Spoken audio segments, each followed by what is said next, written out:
This is Rob Tebbutt for Boxing Social in association with Betfred. Delighted to be joined once again by the IBF lightweight champion of the world, Teofimo Lopez, the Teofimo Express, back on Boxing Social. How you doing, Teo? I'm doing great, man. Like a champ, feeling like a champ, and I can't wait. October 17th. Big things. Now, I haven't seen you since February. I think it's fair to say that you're looking in slightly better shape now than you were in February. How's camp been going so far, sir? Camp has been tremendous, man. Definitely excited. You know, it's been a long time coming. You know, we haven't, since my last fight, December. So just to be in camp now, it feels good. It feels great. My body is definitely talking back to me for sure. But I'm looking forward to October 17th. Now, you mentioned the fact that you've been out of the ring since December. Now, I've already spoken about, wanting to go up to 140 and being really big at the weight at 135. How have you felt getting back in the gym and getting back down to that goal weight? Oh, I'm already ahead of schedule, weight-wise and everything. I'm surprised about it, too. I definitely, during the quarantine, I was lifting weights and I was doing what I was doing. Nothing heavy, nothing crazy, but I was still working out. And I think that, if anything, that helped me a lot. During the time that we were going through the pandemic, and obviously we still are in this pandemic, but, it definitely, my body was, it was good for my body, I could say. Now, you've made no secret since you first turned over as a professional that you're in it to win world titles. You're in it for the big fights. You won your world title in spectacular fashion against Richard Commey. You're straight into this massive fight with Vasyl Lomachenko. Just talk to me about that and what it says about your mindset. My mindset, man, I guess my mindset is still back in the old times, back with the old fighters, back when the best fought the best, and in order to prove that you were the best, you face those type of fighters that maybe many others didn't want to face. My mentality is like that. I went straight to the world champion, faced him the right way. I didn't fight for a vacant world title or anything like that. God gave me the opportunity and I took it, and I fought for it. Nothing was given for me. I had to go and earn it. That's my mentality. Coming into this fight is the same thing. It's not about who I'm facing. It's about what I'm going to get after I win. That's the thing. It's all about the glory. It's more than everything. It's bigger than me. You know what I mean? And that's what I love about it. The fact that I have this opportunity right now in front of me, it means more than anything. And I'm very blessed with that. I'm very grateful and thankful. And that's all I can do at this moment in time, and just continue to proceed and continue to do what I need to do in order to take myself to that next level that I believe I will be. Now, before we come on to talk about Vasyl Lomachenko, let's talk about your own training team and your own training camp. Somebody who you've worked with in the past, who's obviously been reintroduced to this camp, Mr. Joey Gamache. Talk to us a little bit about what he brings to your camp. Joey Gamache, man, he brings definitely for a fact, as he's my assistant coach. He definitely brings more to the table for just as in understanding with us. You know what I mean? We work on many things. Obviously, he's worked with Loma his beginning of his career. I believe his first 2 fights as a pro. So Joey Gamache definitely knows the ins and outs a little bit of what Loma likes to do, what he chooses to use at certain period of times and things like that. So it's good, overall we're a great team. He works well with my father, which I'm very surprised. My father is it's not a hard guy to work with. It's just sometimes people don't get him, they don't understand the way he thinks logically. But what I was surprised about is just how well they've worked together. And the fact that they get along, which is a great, huge asset of mine. And that's why, with the Richard Commey fight, we worked so well. We did so good. Training camp went tremendous. That's why he came back this camp, and the same thing, if not better, so that's why I'm very happy about, and I just feel a lot more structured. Now, you mentioned your father, obviously your trainer, not short of a word or two, I think it's fair to say. He's certainly not camera shy, not scared of putting his opinion out there. Seems to have got under the skin of Vasyl Lomachenko. Does that surprise you? No, it doesn't surprise me if he did get under his skin or not. That's between him and however he feels with us. The whole thing is not trying to get into the man's mind per se. It's honestly just how we feel. at least for me. However my father wants to put it or how he feels, that's on him. But for me, I just I'm there to go out there and win, do my job. But at the same time, if I don't like you, then it just makes it that sweeter for that victory.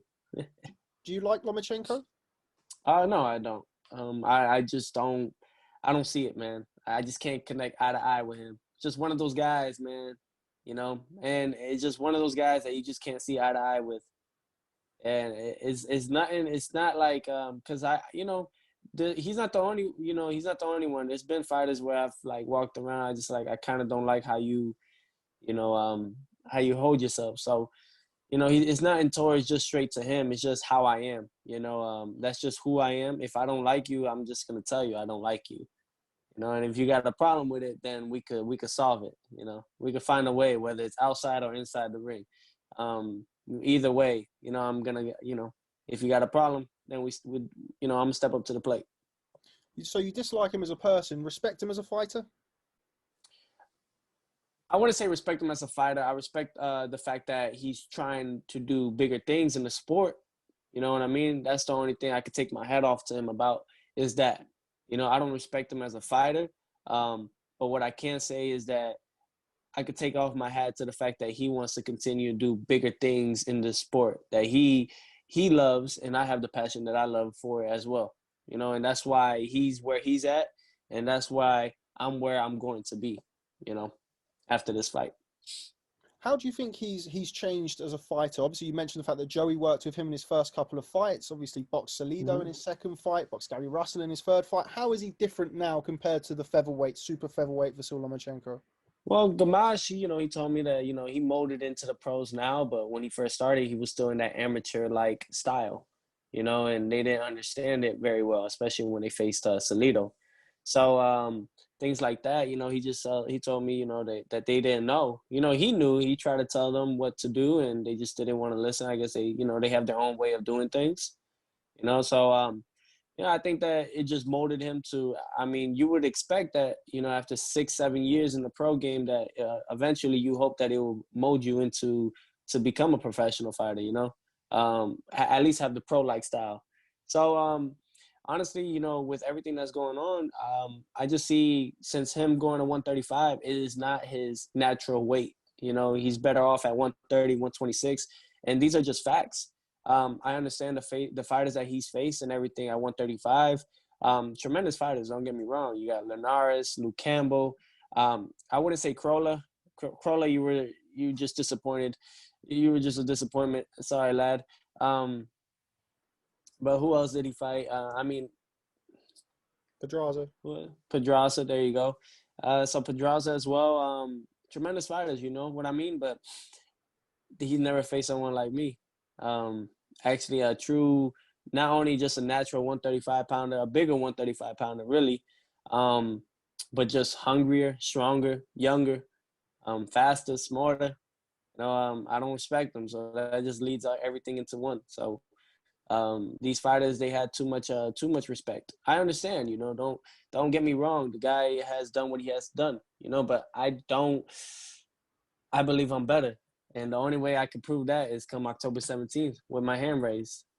Now, I was going to ask you what you thought the difference would be between you, but you've just mentioned that you're faster, you're stronger, you're this, you're that. A lot of people are talking about the weight. A lot of people are talking about, even as you've mentioned there, referring back to the Salido fight where Salido was able to really roughhouse him on the inside and really make that added weight tell. Is that something you've been preparing for in camp without giving too much info, of course? With everything that's going on, I'm not gonna look. I honestly look at it like with the way I am style wise and everything. A lot of people think I throw lucky punches and stuff, even himself. But he knows damn well it wasn't a lucky punch. He just doesn't want to give me the credit for it. It's all right, no worries. We're gonna throw a lot of lucky punches that night, October 17th. So and he'll be able to at least be there to feel him. So how I could say, man, a lot of people don't know. They haven't discovered Teofimo fully yet. No one, not even myself. And that's the thing that I truly believe on, and I live off. is the fact that I'm still perfecting my craft and what else can I do? And the type of fighter that I'm about to face right now, I hope that he brings that out of me, and that ring IQ that a lot of people say that they've never seen in someone. You're about to see something different. I love facing smart fighters. I love facing the type of fighters that are like Lomachenko because it brings out so much better in me. So it's not even for say who I'm facing. It's really because I just want what's best for me. Do you have to win this fight by knockout, or can you win it by decision? No. Honestly, the thing is, like, I'm just the type of fighter, if I'm going to hurt you, and I'm going to continue to hurt you, and I'm pretty sure you're not going to withstand 12 rounds of that. When I'm mentally there, I'm physically already in everything. When I'm physically there, mentally there, can't nobody stop me but me. A lot of people use the whole fight with the Nakatani. Nakatani, I wasn't mentally there. I'm looking around the whole fight and everything like that, around who's there, my wife and so on and so forth. Just things were going on in my personal life. But moving forward, things have been different. So I look forward to big things coming after this, and I don't need to win the fight by knockout. Look, but if it comes, I'm definitely going to take it. We've kind of mentioned in the past, and everybody talks about, like, the lightweight division it's on fire at the minute. All of these young, talented stars, yourself being one of them, of course. You've got Ryan Garcia, you've got Devin Haney, Gervonta Davis, slightly different. He's been around a little bit longer. But what does it mean to you to have the opportunity to really establish yourself from those young batch of fighters with this fight? That I'm the king of them all. I'm the king of them all. And I step up to the plate. I just don't talk about it and just post social media things about other things and calling out YouTubers. I'm out there actually facing fighters that people don't want to face. I'm a true fighter. I'm a true champion. I have a champion heart, and that's what separates me from the rest. Whether they want to talk smack about Teofimo, they can't say one thing, and that he actually, when I talk about it, I'm gonna do what I gotta do. We talked about this fight for a while now, and we step up to the plate. I don't duck or dodge any fighter. And that's just who I am. I have that. I'm a dog. You mentioned well, you didn't mention him, but we know you were talking about Ryan Garcia. What do you make of him and Jake Paul? I think him chasing Jake Paul around recently. Anything to promote whatever his fight is going on with. I think that's really what he's trying to do. I don't blame him. Do what you got to do to promote the fight. A lot of people are losing money and so on and so forth. So, find ways to promote you and Luke Campbell. But man, I just hope that this doesn't turn into where it's just YouTubers and then you got artists and then you got rappers coming into the sport, and that's not what it is. Boxing is boxing. You got professionals, people that have dedicated their life into this. So please, Ryan, don't. That's why I don't respect fighters like that, man. I just can't. I can't, because I don't think they take the sport that serious. They don't, man. Man, I have a lot of passion and love for this sport. The moment that they start reeling in more YouTubers and everything, that's the day that I'm gonna be out. This is the day I'm gonna be out, because I just can't. I'm not gonna be in the clown business. Final question. We mentioned Ryan Garcia against somebody that you know very well from various sparring sessions, Luke Campbell. I know you rate Luke very highly. He also rates you very highly, he's told me to mention. What do you make of that fight, Ryan Garcia versus Luke Campbell? Great fight, and I'm rooting for both guys and for the fans. It's a tremendous fight. I know Luke has a lot of experience, and maybe I'm sure that he's very smart, and he'll be aware of the things that Ryan progresses and the things that Ryan Garcia is really good at. But I just feel like fundamental wise, I believe that Luke Campbell is the better man in that. But overall, I think the fans will definitely have a treat for that fight. And I think that kind of shows where not where Luke is. We know where Luke Campbell is at. He's a world champion in that pedigree. He's in that world champion status. But for Ryan Garcia, it shows where he's at. Because still we don't know. We haven't seen much of Ryan, and whatever he has done in his career, it's because it was meant to be that way. So let's see. This is a step up to the plate. I'm very happy that he took that. And yeah, man, just pisses me off. It grinds my gears, like Peter Griffin. What grinds my gears? So, man, I wish they could just allow. I don't know. I don't want to blame any networks on why this happened, but just stop the bullshit. Just stop it. Let the fighters be the fighters, and we fight each other. That's who I am. I guess that's that old school in me, man. I ain't trying to have no TikToks and all that stuff. Nah, man, this is the fight. This is the fight business. People die in this sport.